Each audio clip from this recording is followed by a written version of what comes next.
तो बच्चों, let's read this question. So this question says the distance traveled by a particle starting from the rest and moving with an acceleration of 4 by 3 metre पर second square in the third second में आपको यहाँ पर distance travelled calculate करके बताना है, ठीक है। In the third second, okay. तो देखिए बच्चों, आप इसको दो तरीके से कर सकते हैं, ठीक है। इस क्वेश्चन का की कॉन्सेप्ट आपका लिख लीजिए। की कॉन्सेप्ट आप लिख लीजिए, आपको डिस्टेंस ट्रेवल्ड बताने के इसमें nth सेकंड में, ठीक है। तो डिस्टेंस इन nth सेकंड, इस क्वेश्चन का आप की कॉन्सेप्ट लिख लीजिए। क्या लिख लीजिए?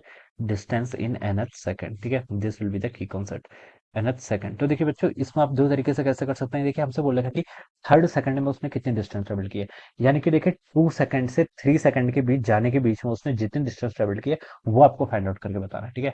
तो देखिए, इसका एक डायरेक्ट फॉर्मूला होता है किसी भी nth सेकंड में डिस्टेंस कैलकुलेट करने का, S equal to U plus आपका a बाई टू टाइम्स आपका कितना होता है 2n-1।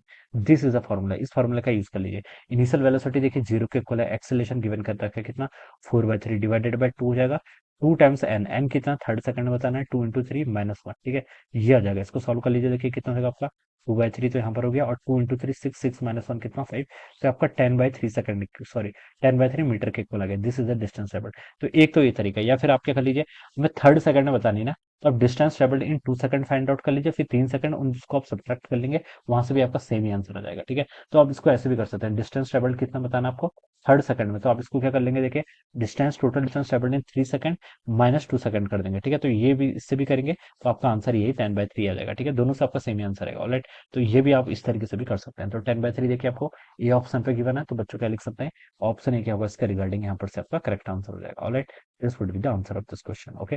So I hope you all understood this. ये देखिए, ये फॉर्मूला काफी स्टैंडर्ड फॉर्मूला है, ठीक है। ये आपको याद ही रहना चाहिए, alright. So this is the answer. So I hope you all understood this concept. All the best and thank you so much.